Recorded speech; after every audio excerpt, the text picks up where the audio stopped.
You ever think your child is safe in a school cafeteria? I did, until the day a woman, an HOA officer with a smile colder than steel, walked up to my disabled daughter, Lily, and kicked her so hard she fell out of her chair. Yeah, my little girl, in front of everyone, and nobody stopped her. But what Karen didn't know was who I am. She thought I was just another quiet parent, just another face in the crowd. She had no idea she had picked the worst possible father to mess with. Because I'm not just a dad, I'm a Navy SEAL. And that day, I didn't just watch Karen cross a line, I watched her obliterate it. Stay with me, because the truth behind what happened next will shake you. And by the end, you're going to see exactly why Karen's life changed forever. Hey, everyone, before I begin, I want to ask you something simple. Which city are you watching this video from? Drop your city name in the comments. I love seeing the entire USA show up. Texas, Ohio, California, New York. You all make this community feel like family. And if you're new here, go ahead and subscribe before we dive in. Because today's story isn't just dramatic. It carries a message every parent, every neighbor, and every decent human being needs to hear. This story starts exactly where the title says it does, in a school cafeteria on an ordinary afternoon. My daughter Lily, who was born with a mobility disability, was sitting quietly at her table eating lunch like any other child. She wasn't loud. She wasn't in anyone's way. She wasn't causing trouble. But apparently her very existence bothered someone. That someone was Karen, the self-appointed enforcer of community standards, the kind of woman who believes she has authority everywhere, including places she doesn't belong. She walked into the cafeteria like she owned it, like she owned the school, like she owned the children. And what she did next still burns in my memory, still shakes me, still makes my blood boil. But today I'm going to take you through it step by step, exactly how it happened, exactly how she crossed the line, and exactly how she learned who I really am. All right, let's begin. The cafeteria was always loud at midday, hundreds of kids talking, laughing, trading snacks, and rushing through lunch before recess. But on that particular Thursday, something felt different. Maybe it was the heavy clouds outside, or maybe it was the quiet look on my daughter's face, the kind of look she wore when she was trying her best to blend into the background. Lily sat at the end of a long table, her tray neatly arranged, her favorite peanut butter crackers untouched. She always tried to stay out of the busy center area, not because she was shy, but because moving her chair through the crowd took more space, and she hated being a problem, as she once told me. Those words shattered me the first time I heard them, and yet she still carried herself with dignity, with gentleness, with a softness that made her the kind of child any parent would be proud of. She was humming to herself when the cafeteria double doors swung open, and everything changed. Karen walked in like a storm wrapped in human form. Sharp steps, sharp eyes, sharp attitude. Even the teachers at the food line looked confused. She didn't work at the school. She wasn't a volunteer. She wasn't even supposed to be there. But Karen never cared about rules that applied to other people. Karen only cared about rules that she believed she had the right to enforce. I wasn't in the cafeteria yet. I was in the school office signing a field trip form because the teacher asked me to come in early. I had no idea that, at that exact moment, Karen was walking toward my daughter with a mission only she understood. Students started whispering, "Why is she here? Isn't that the HOA lady? Why is she in the lunchroom?" Karen heard them, and she lifted her chin even higher like their confusion was beneath her. She scanned the tables one by one, eyes sharp, searching, until she found Lily. My daughter was just brushing crumbs off her lap, unaware of the attention that had suddenly locked onto her. Karen's nostrils flared, her jaw clenched, and she marched straight across the cafeteria. One of the lunch ladies stepped forward. "Ma'am, can I help you? You can't be—" Karen waved her hand like the woman was a fly. "I'm handling a community issue." A community? This is a school. Karen didn't slow down. She didn't look back. She didn't acknowledge that she had just walked past someone whose actual job it was to be there. And then she reached Lily's table. "You." Her voice snapped like a whip. Lily flinched, startled. "Me?" Karen jabbed a finger at the wheelchair. "You're blocking the aisle." A few students turned, looking confused, because Lily was at the end of the table next to the wall. She wasn't blocking anything. Kids had been walking past her comfortably the entire time. "I'm sorry," Lily said softly. "I can move." Before she could finish, Karen's face twisted like she discovered a crime scene. "No, I am so sick of this. Sick of you people thinking you get special exceptions. This school is part of the HOA community, and I have every right." "You don't," one student muttered. "Stay out of this," Karen snapped. Then she turned back to my daughter. "This is a safety hazard, and if you won't move..." No one expected what happened next. Not the kids, not the staff, certainly not my daughter.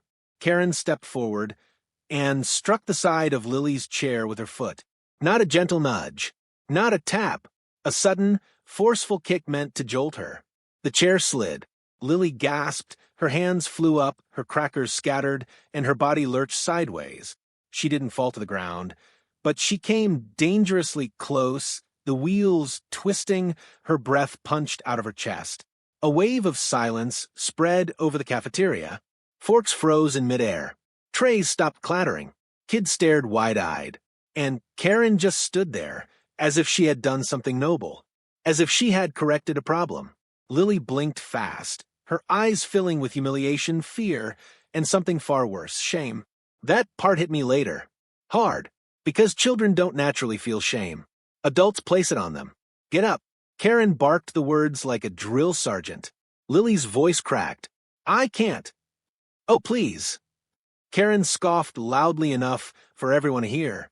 "Your father lets you use that chair for attention. Don't act helpless." Those words were the spark. The moment kids around her stopped being silent witnesses and became furious defenders. "That's not true. She needs that chair." "You can't talk to her like that." Karen whipped around, snarling at them. "Sit down, all of you. Respect authority." "You're not authority," a boy yelled from another table. That one sentence, from a 7th grader with more courage than most adults, made Karen completely lose control. She grabbed the back of Lily's chair and yanked it sharply, trying to drag her away from the table. Lily cried out, hands scrambling to hold onto something. That's when the cafeteria doors opened again, and I stepped inside. I heard my daughter scream before I even saw her. It was a sound I knew too well, the kind of sound she only made when she was truly scared. My instincts kicked in instantly. The world blurred.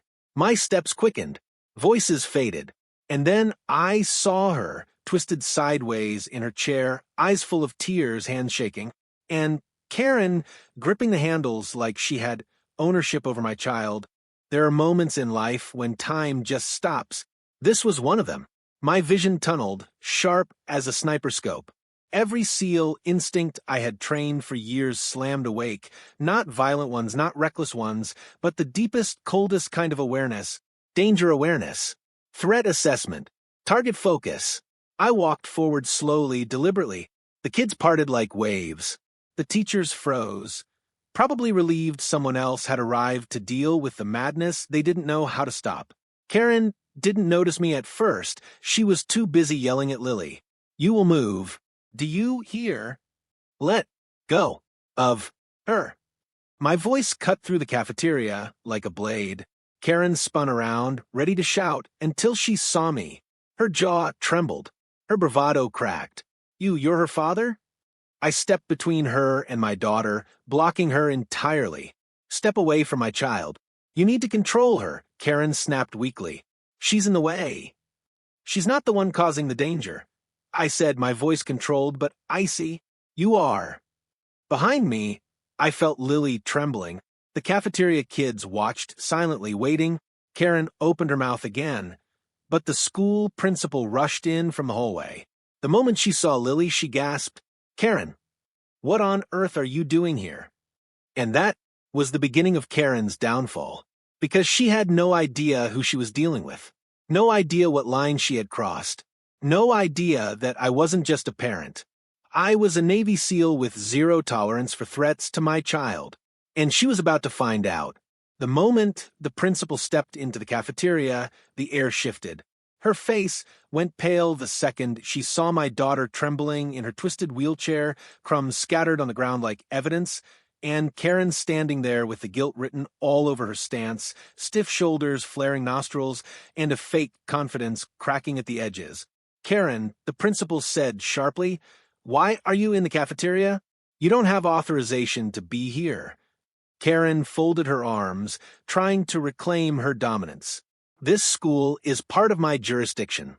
I'm the head of the HOA, and this," she pointed at Lily, "is a safety violation.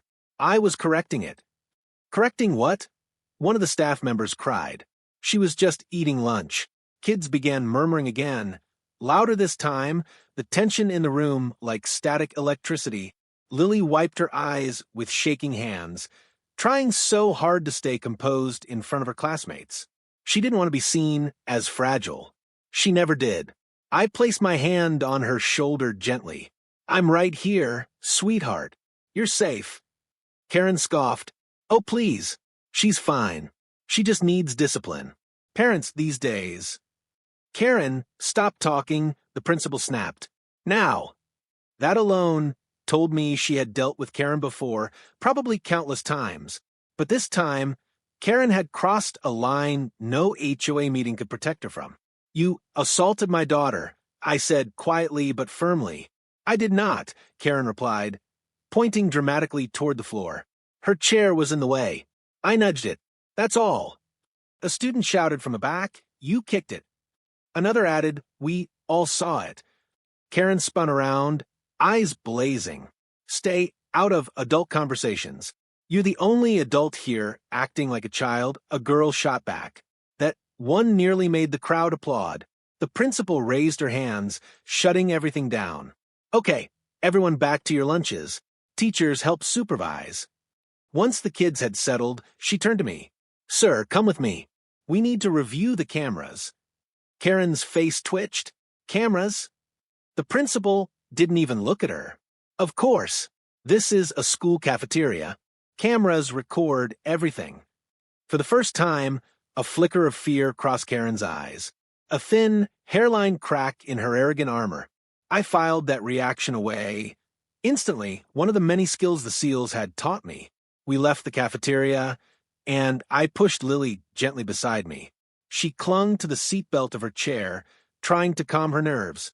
Even in her fear, she whispered, "Daddy, I didn't do anything wrong."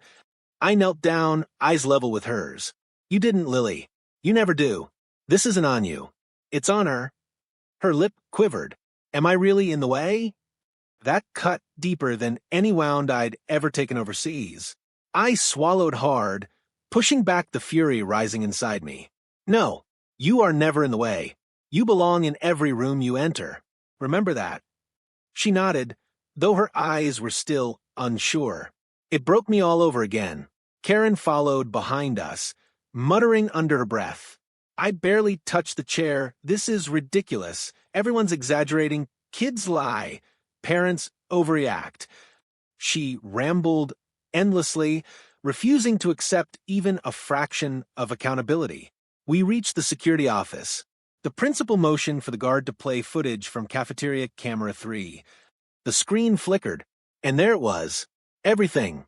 Lily sitting peacefully, Karen marching toward her with that same angry, entitled stride. The lunch lady trying to intervene, Karen grabbing the chair. Then, the kick. A forceful, unmistakable kick. Lily jolted, nearly falling sideways. Kids gasping. Karen screaming. The footage didn't lie. The footage didn't exaggerate. The footage didn't care about Karen's HOA titles or her delusional claims. The footage spoke the truth bluntly and brutally. Karen's mouth hung open as she watched the clip. It looks worse than it was." "Karen," the principal said, rubbing her temples, "I am calling the police." "What?" "You trespassed on school property. You disrupted the cafeteria. You verbally attacked a child.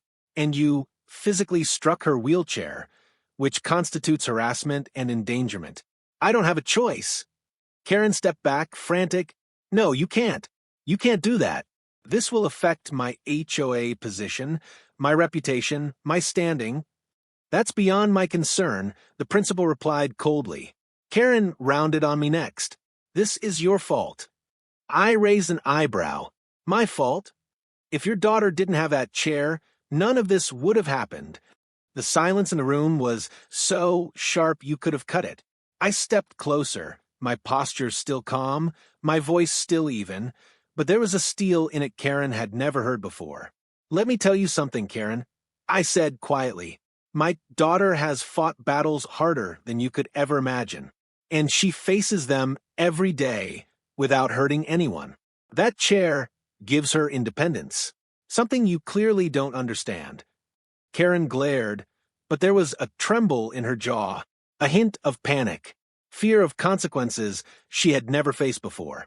And another thing, I added, lowering my voice further. You should be grateful I'm handling this as a father and not as a Navy SEAL. Her face drained of color. You're what? A SEAL, the principal repeated, as if she already knew. You picked the wrong family to intimidate. Karen stumbled back, gripping the wall for support. Her confidence evaporated. Her entitlement cracked into dust. I didn't know, she yelled. I didn't know who he was. But you did know who she was, I said, nodding at Lily. A child, a vulnerable child. And you still chose cruelty. Before Karen could respond, the officer arrived. A calm, stern woman with crisp uniform and purposeful steps. Principal, you reported a trespass and assault? Yes, she said. We have full footage. Karen cried out. It was an accident. The officer didn't even blink. Ma'am, I'll review the footage myself. For now, you need to step outside with me. Karen shook her head violently. No, this can't happen. Do you know who I am? Yes, the officer replied flatly.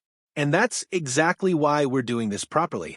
As the officer escorted Karen down the hallway, she kept twisting back at me, eyes wide, desperate, furious, terrified, all at once. You ruined everything, she screamed. You. I didn't respond. I didn't need to. Because the truth was clear.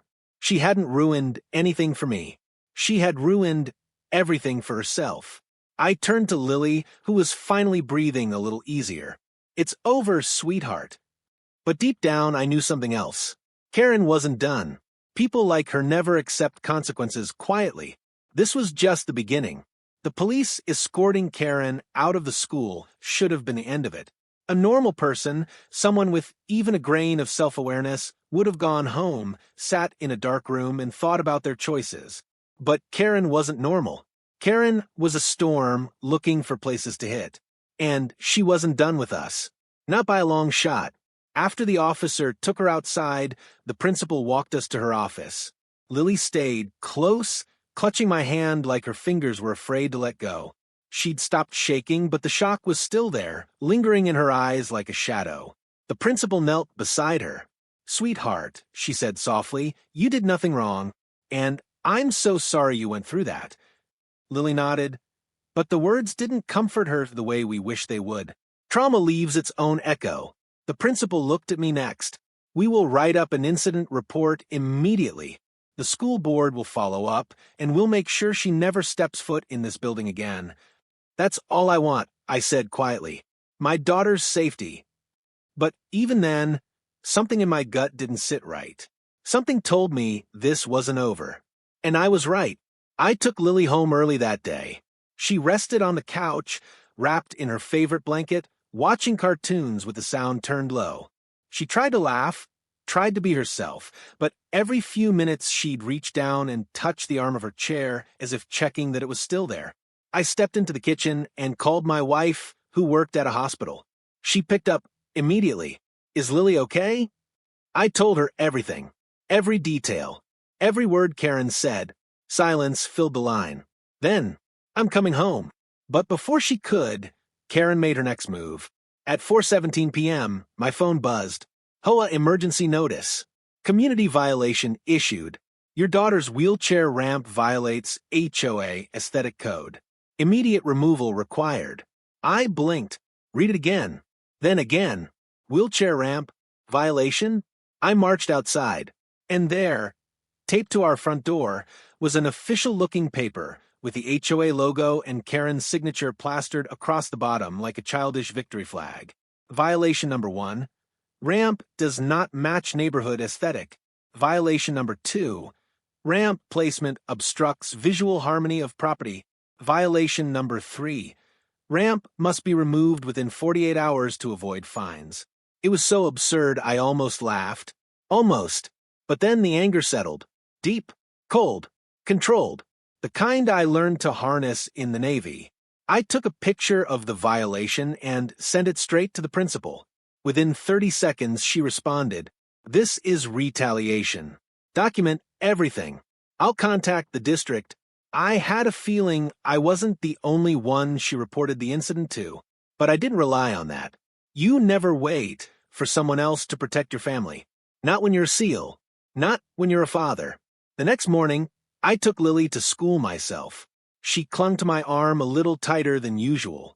I reassured her gently, but internally I was scanning everything, every corner, every vehicle, every unfamiliar face. Hyper-awareness. The SEAL switch. Automatic. As I walked her inside, a teacher rushed up to me. "Sir, someone tried to access the cafeteria early this morning. They were caught on camera." My stomach dropped. "Who?" The teacher hesitated. The principal answered for her. "We believe it was Karen." "Believe?" I asked, "Or no?" She wore a hoodie and sunglasses, the principal admitted. But her walk, her height, her build, it's her. That wasn't even the worst part. The principal continued. She was trying to remove the cafeteria cameras. I felt a slow, cold burn rise through my chest. She wasn't trying to fix anything. She wasn't trying to reconcile. She was trying to erase evidence. The evidence of her kicking my daughter.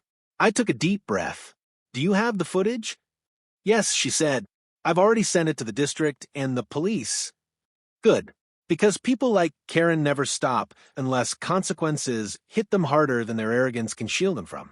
That evening, the HOA sent another message, this one demanding my presence at an emergency meeting. I went, because I already knew what this was. Karen's attempt to weaponize her position and humiliate me publicly. She expected me to show up angry, shouting, unprepared. She didn't know I'd spent my adult life preparing for tension. Pressure, conflict, escalation. I walked into the meeting calm as still water. The room was full, board members, homeowners, a few neighbors who only knew gossip. Karen sat at the long table in front, arms folded, chin tilted arrogantly upward, bandage on her wrist like she'd been wounded. Drama queen. Her eyes locked onto mine. She smiled. The kind of smile that says she thinks she's already won. "Let's begin," she announced loudly. "We're gathered to address a series of community violations committed by..." She paused and pointed directly at me. "This resident and his disruptive daughter." A murmur rippled through the room. Some in shock, some in disgust. But Karen didn't care. She continued, "As HOA president, I must enforce rules without favoritism. His daughter's ramp must be removed." His daughter. "Her name is Lily," I said quietly. Karen ignored me. "Has repeatedly caused obstruction both in the community and at the school." My jaw tightened. People watched us like a courtroom scene. "Before we go further," I said slowly, "shouldn't the board review the incident from yesterday? The one involving you assaulting a child on school property?" Gasps, whispers. Karen's complexion drained, then flushed red, like someone had turned a dial. "That's a lie," she shrieked. "I didn't touch her. The footage is exaggerated." One of the board members coughed awkwardly. "Karen, we saw the footage." Karen froze. "What?" Another board member looked at me. "The principal emailed it to us. And the district. And the police." Karen's chair scraped the floor as she stood abruptly. You all betrayed me. You're supposed to support me. I am this community." "No," I said softly. "You're its problem." Everything broke loose after that. Board members reprimanding her. Neighbors demanding her removal. People bringing up other abuses of power she'd committed, fines, intimidation, threats, trespassing. Her empire wasn't just cracking, it was collapsing. Right in front of her. The police entered the room. Everyone went silent. The same officer from school stepped forward. "Karen, you need to come with us." "No," Karen whispered. "No, no, no. Not again. Not in front of everyone. This is regarding the school incident and attempted tampering with security equipment." Karen turned, pointing at me with a trembling finger. "This is his fault. His daughter is the problem." Before she could finish, the officer cut her off. "Ma'am, stop." Karen's knees buckled. The officer steadied her and escorted her out. Her screams echoed down the hallway. "I'll ruin you. I'll ruin all of you." But this time, nobody listened.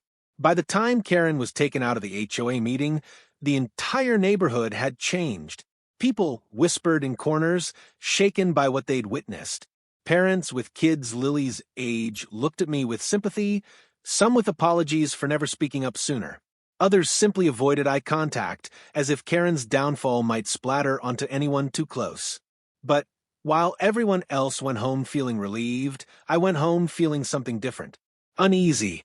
My instincts were buzzing, not loud, not dramatic, just that low, steady hum inside the ribcage that every Navy SEAL learns to respect. The hum that says, "This isn't finished. Stay alert. The real danger hasn't even started." I didn't tell Lily any of that. I tucked her into bed early that night, kissed her forehead, turned on her nightlight shaped like a little blue whale, and waited until her breathing settled into that soft rhythm that let me know she'd finally fallen asleep. But I didn't sleep. I stayed awake in the living room, lights dimmed, listening, every creak, every engine, every footstep outside. Because people like Karen don't crumble quietly. When you pull power away from someone built entirely on ego, they become unpredictable. And I had a sick feeling she was about to prove me right. It happened around 11:42 p.m. A faint sound outside, not loud, not sharp, just different. A tap against the siding of the house. Then another, quiet, spaced out, like someone testing where the walls were weakest. My body reacted before my brain had time to process. Not paranoia, training. I moved to the window. Slow, controlled, not showing my silhouette in the light. And there she was, Karen, standing at the edge of our driveway, clutching a flashlight and a stack of papers.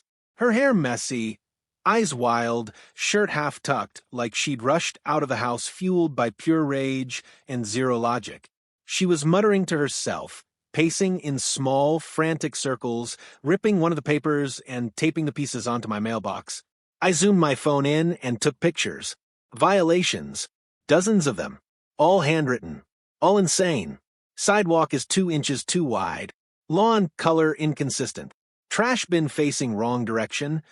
Front door paint too emotional in tone. Your daughter's ramp unnecessary and distracting. It would have been laughable if it wasn't happening at midnight, on my property, after she had been escorted away by police. Twice. She wasn't just retaliating.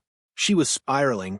I stepped outside, quietly, making sure the door didn't creak. The moment she saw me, she jumped, then pointed a shaking finger at me. "You think you're better than me," she screamed. "You think you can embarrass me. But you don't know who I know. You don't know who I can call." "Karen," I said calmly, "you need to go home. Now. You don't tell me what to do. You don't tell me anything," she shrieked, voice cracking. "Your daughter is a menace. A burden. She couldn't even finish her sentence. Her rage burned so hot it choked her. I stepped forward slightly. Not threatening. Just firm. "You are trespassing. Again." "You ruined my life," she screamed. "No, Karen," I said softly. "You did that yourself."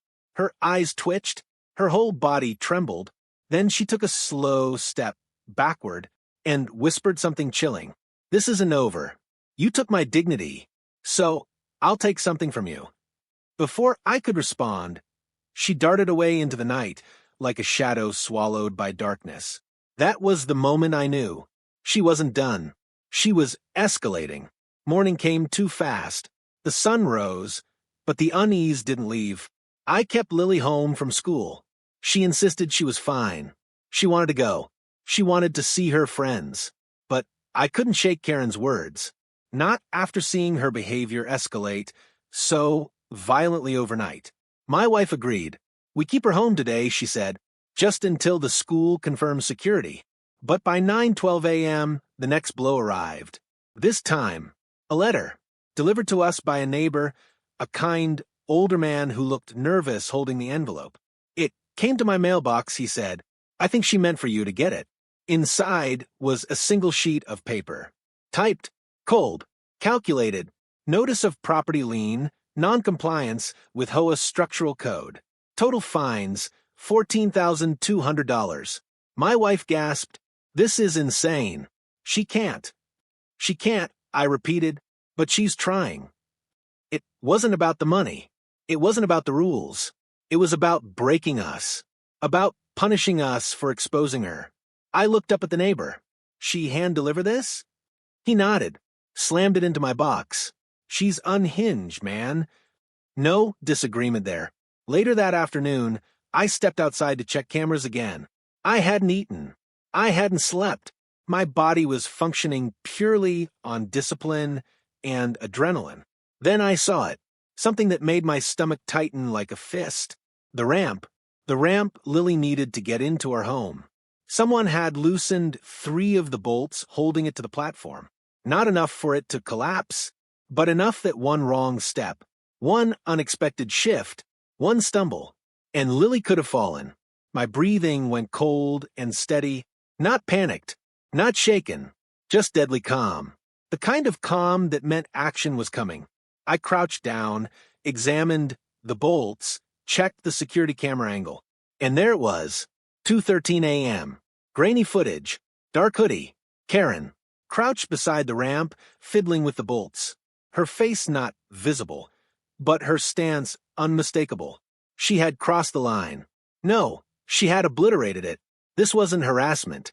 This wasn't bullying. This was endangerment. This was an attack. I called the police. Not the non-emergency line. Direct line to the officer handling her case.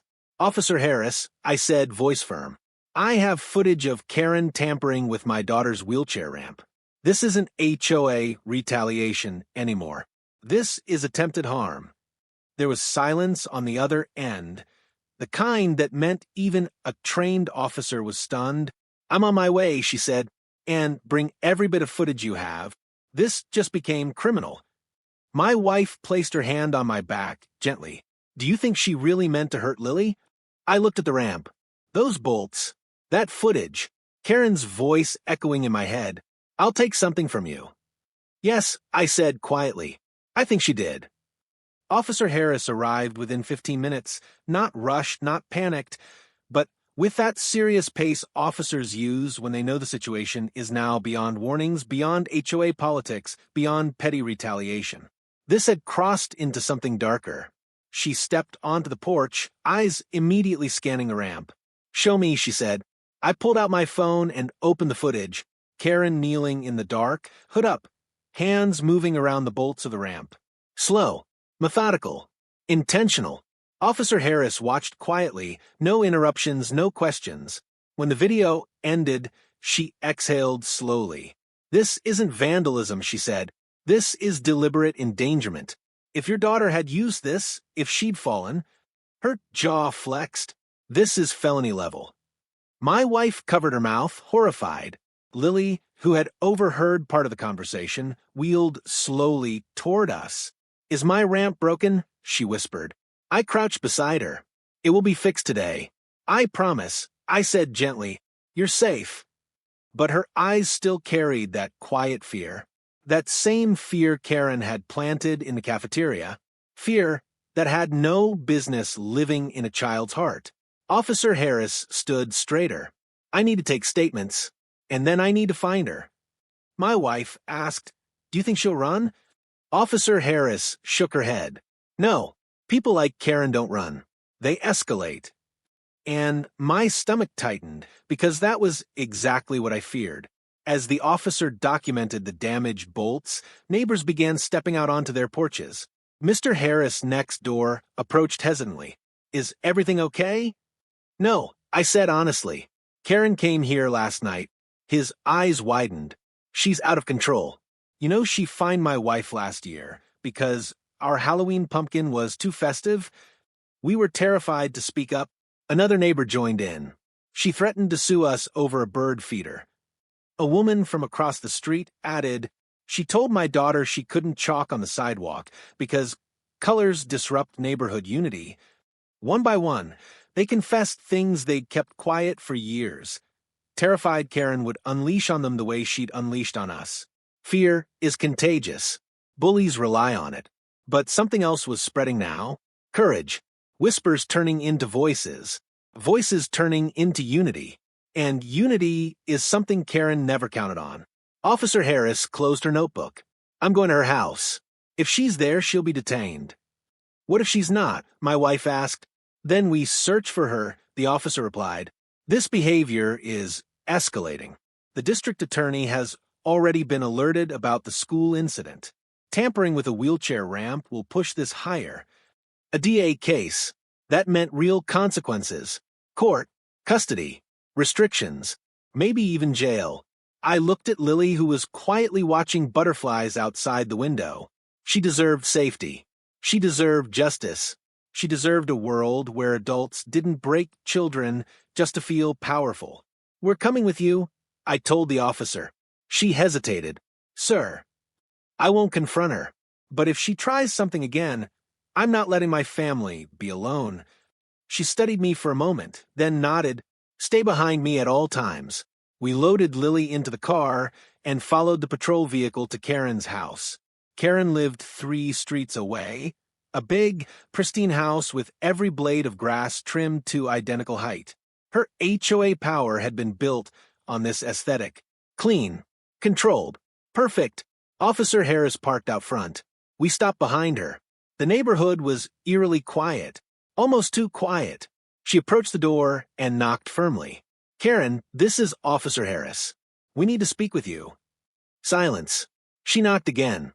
No response. But then, a faint sound from inside. Shuffling. A thud. A muffled sob.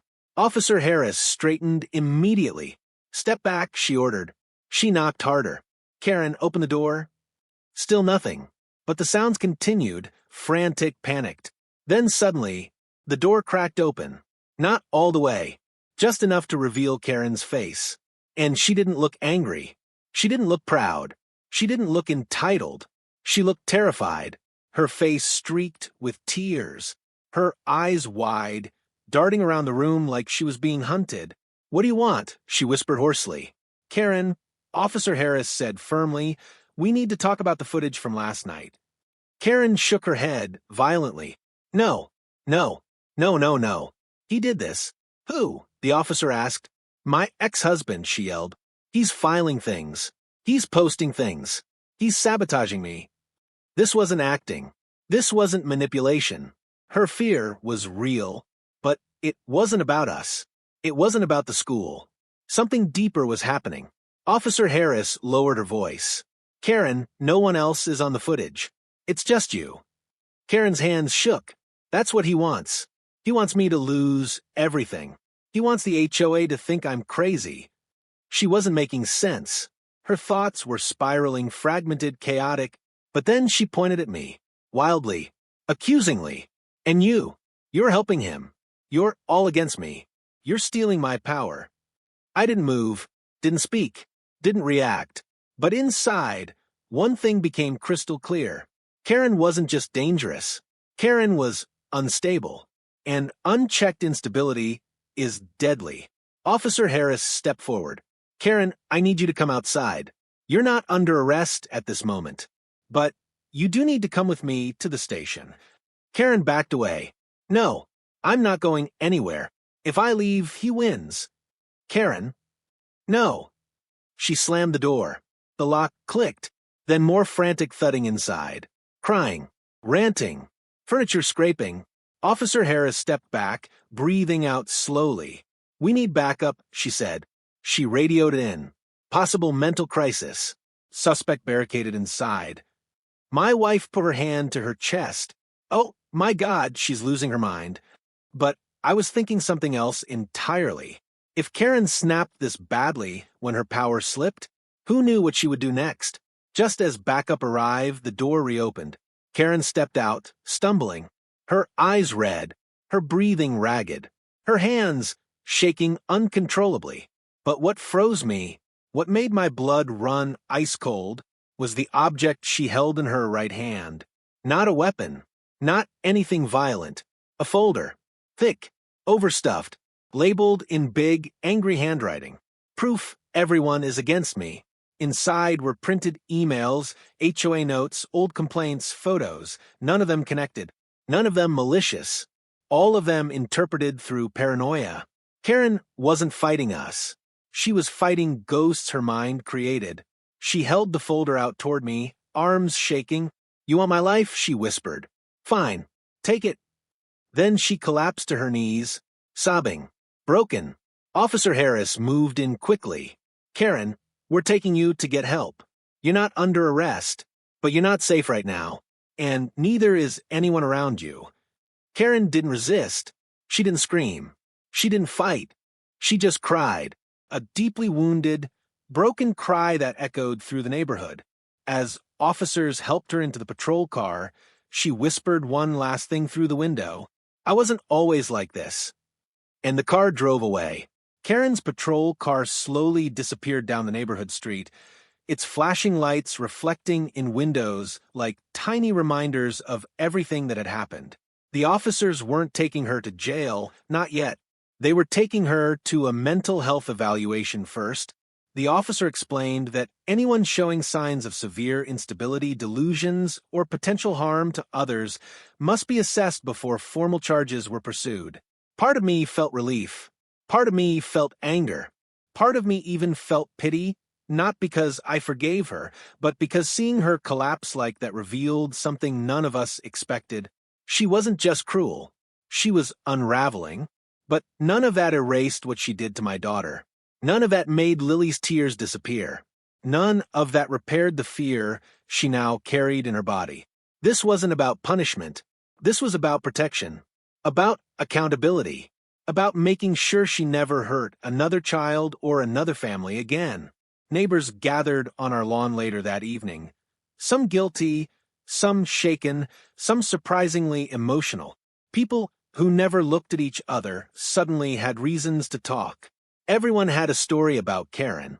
Everyone had been intimidated by her at some point. But until now, no one had stood up.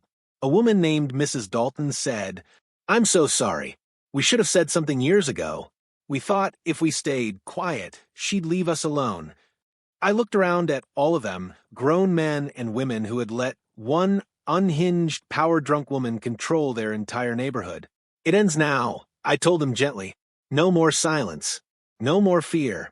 If you don't speak up, bullies win." Some nodded. Some cried quietly. Some looked relieved for the first time in years.